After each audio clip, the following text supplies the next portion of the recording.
সালামু আলাইকুম। প্রিয় দর্শক, অন্য মঞ্চের আলাপচারিতায় আপনাদের সকলকে আমন্ত্রণ জানাচ্ছি। অন্তর্বর্তী সরকারের বিদায়ের সময় এসেছে এমন মন্তব্য করেছেন বর্তমান অন্তর্বর্তী সরকারের ঘনিষ্ঠজন বলে পরিচিত অর্থনীতিবিদ ও সিপিডি সম্মানীয় ফেলো ডক্টর দেবপ্রিয় ভট্টাচার্য। অধ্যাপক ইউনূসের ছোট সংস্কার আর বড় সংস্কারের গল্প শেষ করে গভীর সংস্কারের আলাপ তোলার পরদিনই দেবপ্রিয় ভট্টাচার্যের এমন মন্তব্য বাংলাদেশের রাজনৈতিক অঙ্গনে বেশ ভালো একটি বিতর্ক এবং আভাসের জন্ম দিয়েছে। ডক্টর দেবপ্রিয় বলেছেন, অধ্যাপক ইউনূসের সরকারের সময় যেহেতু শেষ হয়ে এসেছে, তাই এই সরকারের এক্সিট পলিসি নিয়ে চিন্তা করার সময় এসেছে।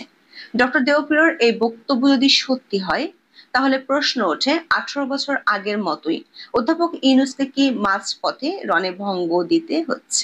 দেড় যুগ আগে যেমন কাঙ্ক্ষিত বন্ধুদের কাছে না পেয়ে তিনি ব্যর্থ মনোরথে রাজনীতি থেকে সরে গিয়েছিলেন, তেমনি কি আবার ক্ষমতার মসনদে থাকার আকাঙ্ক্ষা ছাড়তে হচ্ছে? দর্শক, 2007 সালের 23 মে অধ্যাপক ইউনূস রাজনীতির মাঠ থেকে সরে যাওয়ার ঘোষণা দিয়ে বলেছিলেন, জাতির এখন গিয়ার পাল্টানোর সময় এসেছে। দেড় যুগ পর ক্ষমতা পেয়েও তা হাতছাড়া হয়ে যাওয়ার আশঙ্কা তৈরি হয়। তেমন ঘোষণা কি আবার আসতে যাচ্ছে? যদি তাই আসে, তাহলে কি নির্বাচনকালীন তত্ত্বাবধায়ক সরকার নাকি জাতীয় সরকার গঠিত হতে যাচ্ছে? নির্বাচনকালীন তত্ত্বাবধায়ক সরকারের ইঙ্গিত দিয়েছেন বিএনপি নেতা আব্দুল আওয়াল মিন্টু। এমন ইঙ্গিতের পর সামনের দিনগুলোতে রাজনীতির গতিপথ নিয়ে আরো ধোঁয়াশা তৈরি হয়েছে। বিস্তারিত জানতে চলুন যাওয়া যাক বিশ্লেষণে। বাংলাদেশের অন্তর্বর্তী সরকার প্রধান উপদেষ্টা বলেছেন, গভীর সংস্কার না করলে স্বৈরাচার আবার ফিরে আসবে। 29 জুলাই রাজধানীর একটি হোটেলে জুলাই আন্দোলন ও জাতিসংঘের তথ্যানুসন্ধান প্রতিবেদনের উপর আয়োজিত অনুষ্ঠানে তিনি এমন মন্তব্য করেছিলেন।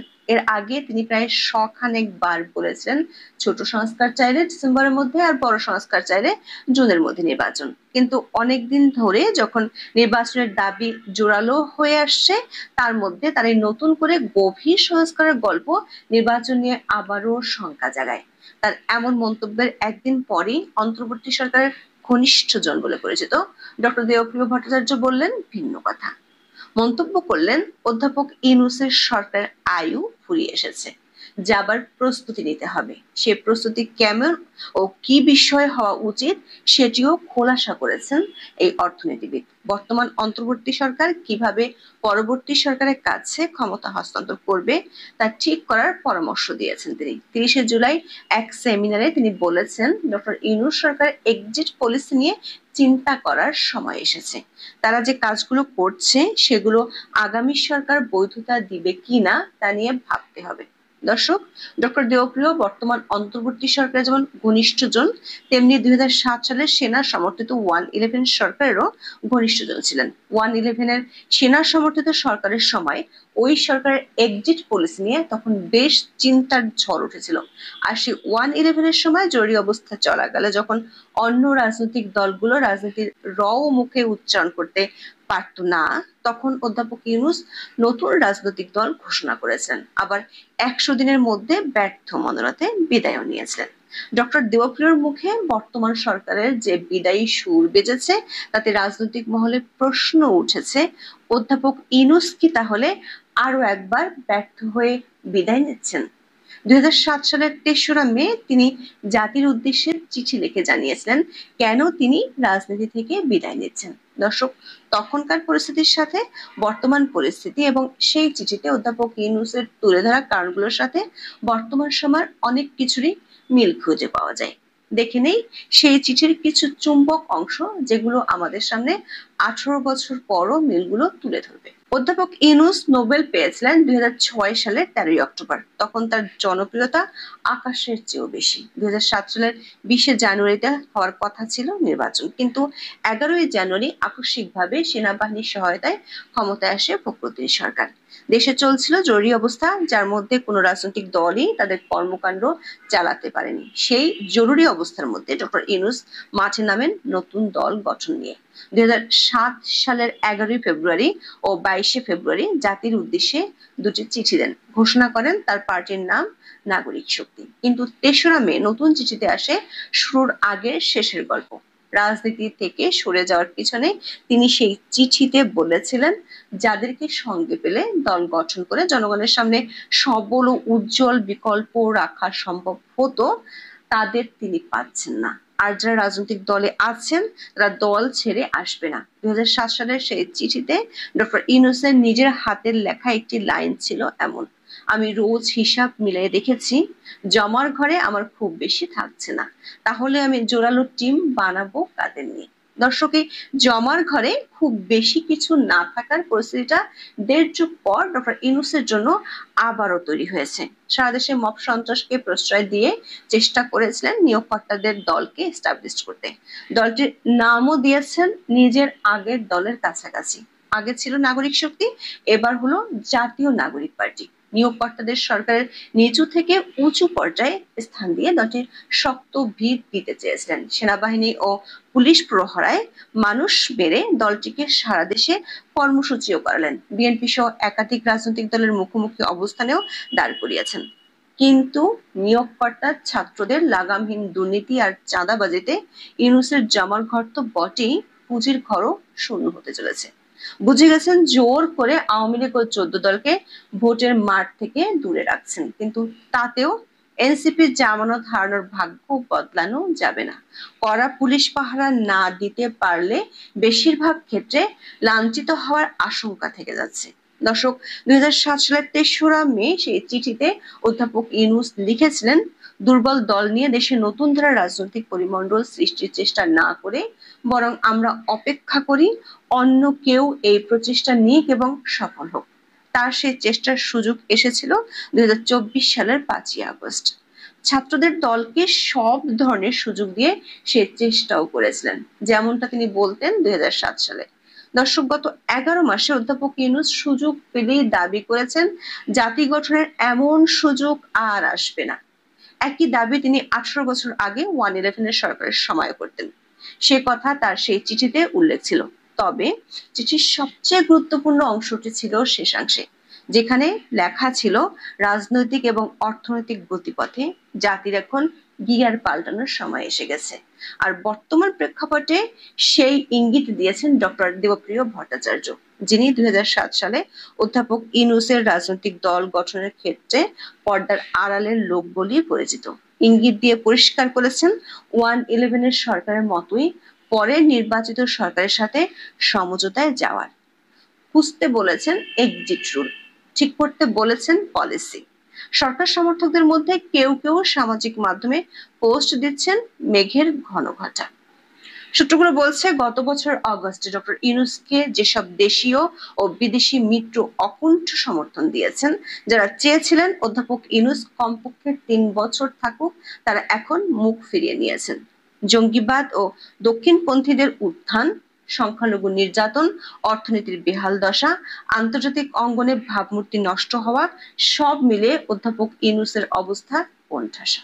সূত্রগুলো বলছে, অধ্যাপক ইউনূস সহসা নির্বাচন দেওয়ার মতো পরিস্থিতি তৈরি করতে চান না। জুলাই সনদ ও জুলাই ঘোষণাপত্র নিয়ে খুব শিগগিরই বিএনপি, জামায়াত ইসলামী ও এনসিপির মধ্যে দ্বিমুখী বিরোধ সামনে উঠে আসবে। তখন পরিস্থিতি আরো উত্তাল হবে। তেমন পরিস্থিতিতে সংঘাতময় কোনো নির্বাচন না দিয়ে ডক্টর ইউনূস সরে যেতে পারেন এমন আলোচনাও আছে রাজনৈতিক অঙ্গনে। ফেনীতে বসে তেমন ইঙ্গিত দিয়েছেন বিএনপির ভাইস চেয়ারম্যান আব্দুল আওয়াল মিন্টু। তিনি বলেছেন, সুপ্রিম কোর্টে কেয়ারটেকার সরকার নিয়ে একটা মামলা চলমান আছে। যদি রায় অনুযায়ী কেয়ারটেকার সরকার ফিরে আসে, তাহলে ডিসেম্বরের মধ্যে নির্বাচন হতে পারে। রাজনৈতিক মহলে আরো একটি আলোচনা আছে, সেটি হলো জাতীয় সরকার। একই ধরনের আলোচনা ছিল 111 সময় অধ্যাপক ইউনূস রাজনীতি থেকে সরে যাওয়ার ঘোষণা দেওয়ার পর। ডক্টর কামাল হোসেন, কর্নেল অলি আহমেদের পরামর্শে তখন জাতীয় সরকার নিয়ে বেশ তোড়জোড় দেখা দিয়েছিল। তখন -2 ফর্মুলা বাস্তবায়নের জন্য ফ্রন্ট বা জাতীয় সরকার গঠনের জন্য বেশ কয়েকটি গোপন মিটিং হয়েছিল। এখনো তেমন চলছে। ফলে বাড়ছে ধোঁয়াশা। তেমন হলে ডক্টর ইউনূসের এক্সিট রুট পাওয়া বেশ সহজ হবে। পরিস্থিতি সেদিকে আগাচ্ছে কিনা তা সহজেই বোঝা যাবে জুলাই ঘোষণাপত্র আর জুলাই সনদের নাটক কতটা শক্তিশালী হয় তার উপর। এখন এ পর্যন্ত। সবাই ভালো থাকুন, সুস্থ থাকুন। আসসালামু আলাইকুম। সরকারের এক্সিট রুট কি অথবা সরকারের নির্বাহী প্রধান হিসেবে নোবেল বিজয়ী অধ্যাপক ডক্টর মোহাম্মদ ইউনূস কোন প্রক্রিয়ায় ক্ষমতা হস্তান্তর করবেন, কার হাতে ক্ষমতা হস্তান্তর করবেন, তার সসম্মানে নিজের জায়গায় ফিরে যাওয়ার কোনো সহজ পথ আছে কি না, এরকম নানান ধরনের প্রশ্ন গত কয়েক মাস ধরে নানান পর্যায় থেকে উত্থাপিত হচ্ছে। কিন্তু দেশের এই ক্রান্তি লগ্নে মানুষ তাকিয়েছিলেন তাদের দিকে যারা দেশের সংকটময় মুহূর্তে অবশ্যই গুরুত্বপূর্ণ কোনো ভূমিকা রাখতে পারেন। এখন আমরা এমন একটি জায়গায় এসে পৌঁছেছি যখন কিনা সেই মানুষগুলো প্রকাশ্যে সরকারের এক্সিট রুট নিয়ে কথা বলতে বাধ্য হচ্ছেন। বিএনপির পক্ষ থেকে একটি অনুষ্ঠান ছিল, ডেমোক্রেসি ডায়াসের আয়োজনে আলোচনার বিষয় ছিল অন্তর্বর্তী সরকারের মেয়াদ কতদিন হতে পারে এবং একই সঙ্গে নির্বাচনের পেয়ার পদ্ধতি নিয়ে ভাবনা কি। তো সেই অনুষ্ঠানে আমিও ছিলাম উপস্থিত। ডক্টর দেবপ্রিয় ভট্টাচার্য অতিথি হিসেবে যে কথাগুলো বললেন প্রকাশ্যে অবশ্যই অনেক মিনিংফুল। তিনি বলেছেন অন্তর্বর্তী সরকারের এক্সিট রুট নিয়ে ভাববার সময় এসেছে। একই সঙ্গে তিনি বলেছেন এই সরকার কোন পদ্ধতিতে ক্ষমতা ছাড়বে সেটা এখন স্পষ্ট করা জরুরি।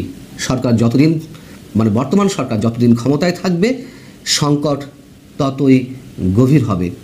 আমরা কি অর্থনীতিবিদ ডক্টর দেবপ্রিয় ভট্টাচার্যের এই কথার মানে বুঝতে পারছি? ডক্টর মোহাম্মদ ইউনূস কি এই কথাগুলোর অর্থ বুঝতে পারছেন, বোঝার চেষ্টা করছেন? যখন ডক্টর দেবপ্রিয়র মতন মানুষরা প্রকাশ্যে এই কথাগুলো বলতে শুরু করেন তখন বুঝতে হবে অবশ্যই কিছু একটা ঘটতে যাচ্ছে। এবং শুধু ডক্টর দেবপ্রিয় ভট্টাচার্যই নন, তার মতন আরও অনেকে প্রকাশ্যে মুখ খুলতে শুরু করেছেন যে এই সরকারের উদ্দেশ্য কি, সরকার কি করতে চায়। যদিও আমাদের মতো মানুষরা এই প্রশ্নগুলো অনেক আগে থেকেই করে আসছি। সরকার যে স্বাভাবিক কিছু করতে চাইছে না তা সবার কাছে এখন স্পষ্ট। কেউ এখনো প্রশ্নের মধ্যে আছেন, কেউ স্পষ্টভাবে সতর্ক সংকেত জানিয়ে দিচ্ছেন সবার উদ্দেশ্যে। এবং আমরা তো বলে আসছি এই সরকার কোনো অবস্থাতে নির্বাচন দেবে না। অতএব যখন দেবপ্রিয়র মতো মানুষেরা প্রকাশ্যে এই কথাগুলো বলা শুরু করেছেন আমরা ধরে নিতে পারি সরকারের কাউন্টডাউন শুরু হয়ে গেছে, অবশ্যই শুরু হয়ে গেছে। এখন প্রশ্ন সেখানেই যে সরকার আসলে কোন প্রক্রিয়ায় এক্সিট করবে, সেফ এক্সিটের সময় পাবে নাকি নির্বাচনের সুযোগ পাবে, নির্বাচনী প্রক্রিয়ার মাধ্যমে সংখ্যাগরিষ্ঠ কোনো দলের কাছে ক্ষমতা হস্তান্তর করতে পারবে, নাকি অন্য কোনো অন্তর্বর্তী সরকার বা তত্ত্বাবধায়ক সরকারের কাছে ডক্টর মোহাম্মদ ইউনূস ক্ষমতা ছাড়বেন। এবং এরপরে আরও আছে, সেটা বলছি। কিন্তু নির্বাচন না দিয়ে যে দিনের পর দিন বছরের পর বছর ক্ষমতায় টিকে থাকা সম্ভব নয়, এটা কি ডক্টর মোহাম্মদ ইউনূস এখনো পর্যন্ত উপলব্ধি করতে পারছেন? সরকারের মূল চালিকা শক্তিকে জামায়াতে ইসলামী এবং এনসিপি জাতীয় নাগরিক পার্টি, তারা তো নানান ধরনের টালবাহানা করছে। এগুলোও পুরনো কথা সরকারকে টিকিয়ে রাখার জন্য, তার কারণ তারা বিহাইন্ড দ্য স্ক্রিন সরকার চালাচ্ছে। এতদিন বলে আসা হয়েছে, অভিযোগ জানানো হয়েছে বিএনপি কোনো সংস্কারে বা মূল বিষয়গুলোতে বিএনপি সম্মতি দিচ্ছে না, তারা সবসময় বিরোধিতা করছে। আজকে এন্ড অফ দ্য ডেতে এসে কি শোনা যাচ্ছে, কি জানতে পারছি আমরা, যখন কিনা 31শে জুলাই জাতীয় ঐকমত্য কমিশন, কথিত কমিশনার একটা, আমি সবসময় বলে আসছি নাটকের আর এক কমিশন, যাই হোক, তারপরও তারা একটি খসড়া দিতে যাচ্ছে। এই যে কয়েক মাস ধরে নানান ধরনের আলোচনার সংস্কার কোন পদ্ধতিতে হবে, কী কী বিষয়ে সংস্কার হবে, বিভিন্ন রাজনৈতিক দলগুলোর সঙ্গে যে আলোচনা এবং সবাই যেই জায়গাগুলোতে কমন সাড়া দিচ্ছে অধিকাংশ রাজনৈতিক দল, সেইগুলোতে সংস্কার হবে সেটি জানিয়ে একটা খসড়া জাতির সামনে উপস্থাপন করবে এবং রাজনৈতিক দলগুলোর কাছে দেবে। যখন এই কাজটি প্রায় শেষের পথে তখনই জামায়াতে ইসলামী আর এনসিপি বা বাগড়া দিয়ে বসলো। জামায়াতে ইসলামী বলছে যে জামায়াতে আমির তিনি নিজেই বৃহস্পতিবার বলেছেন, বুধবার, বিচার আর সংস্কারের আগে যদি কোনো নির্বাচন হয় তাহলে সেটি আরেকটা ন্যাশনাল ডিজাস্টার হতে পারে। বুঝুন অবস্থা। মানে এখন দেখছে আর কোনো কিছুতে বাধা দেওয়া যাচ্ছে না, নানান ধরনের টালবাহানা তো চলেছে, একটা বছর পার করে ফেলা হয়েছে এই সমস্যা নাটক করে বিচার নির্বাচনে নানান ধরনের অজুহাত দিয়ে কোনটা আগে কোনটা হবে। ঠিক একই ভাষায় এনসিপি বলছে আমরা মৌলিক সংস্কার এবং আইনি ভিত্তির নিশ্চয়তা ছাড়া জুলাই সনদে স্বাক্ষর করব না। মানে পুরোপুরি ক্লিয়ার তো যে তারা কি চাইছে।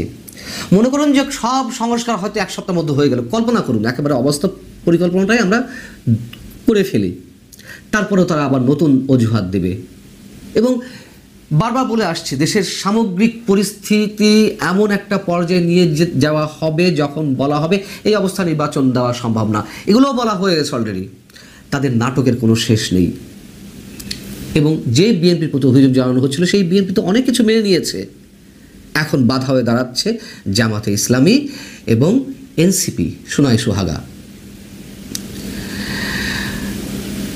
তারা বলছেন যে মৌলিক সংস্কার ছাড়া সনদে স্বাক্ষর করবে না বা নির্বাচন হতে দেবে না। মৌলিক সংস্কার কারা করবে, কতদিনে করবে, এটা তো একটা চলমান প্রক্রিয়ার কথা আমরা সবাই জানে। এবং নির্বাচন দেরিতে হওয়া মানে দুর্যোগের ঘনঘটা আরো ঘনীভূত হবে। যে কথাটি বলছিলাম পরবর্তীতে সেটি আরো ভয়ঙ্কর। ডক্টর দেবপ্রিয় ভট্টাচার্য বলছেন সংস্কার চলমান প্রক্রিয়া, যতটুকু না করলেই নয় ততটুকু সংস্কার করা উচিত। বর্তমান সরকার যে যাবে, তারা যে কাজকর্মগুলো করছে, আগামী সরকার সেইগুলোকে সম্পূর্ণভাবে বৈধতা দেবে কিনা এই বিষয় কিন্তু এখনো সামনে রয়ে গেছে। অর্থাৎ সরকার যা ইচ্ছে তাই করছে, সব কিছু ওলটপালট করে দিচ্ছে এবং বিএনপি নিশ্চয়ই অনেক কৌশলী হয়ে অনেক সময় দিচ্ছে, যদিও সেটি বিএনপির জন্য এক ধরনের ক্ষতির কারণ হয়ে দাঁড়াচ্ছে, প্রকারান্তরে সারা দেশের জন্য ক্ষতির কারণ হয়ে দাঁড়াচ্ছে। তারপর আমরা ধরে দিলাম যে বিএনপি সম্পূর্ণভাবে ইতিবাচকভাবেই সময়টি দিতে চাচ্ছে। এত সময় দেওয়ার পরও সরকার যে একের পর এক বিতর্কিত কর্মকাণ্ড চালিয়ে যাচ্ছে, পরবর্তী সময়ে তো একটা নির্বাচন হবেই, সে আজ হোক কাল হোক। সেই নির্বাচনের মাধ্যমে যারা ক্ষমতায় আসবে তারা যদি এই সরকারের সব কাজের বৈধতা না দেয়, এমনিতে যে অবস্থায় শপথ নিয়েছে সেটি নিয়ে তো প্রশ্ন রয়েছেই, তাহলে ডক্টর মোহাম্মদ ইউনূস থেকে শুরু করে তার পরিষদের সব সদস্যকে অথবা সব ধরনের স্টেক হোল্ডারদের আদালতে কাঠগড়ায় দাঁড় হতে হবে কিনা, অথবা যদি ধরে নেই আরো অনেকের মতোই তারা পালিয়ে যাবেন, পালানোর সময় পাবেন তো? এই প্রশ্নগুলো আমরা করাচ্ছি সম্ভবত ডক্টর মোহাম্মদ ইউনূস সরকারে যারা আছেন নীতি নির্ধারণী পর্যায়ে তাদের ভেবে দেখা দরকার। তবে অবশ্যই কাউন্টডাউন শুরু হয়ে গেছে আমাদের অনেকের মতে। ভালো থাকুন, আল্লাহ হাফিজ।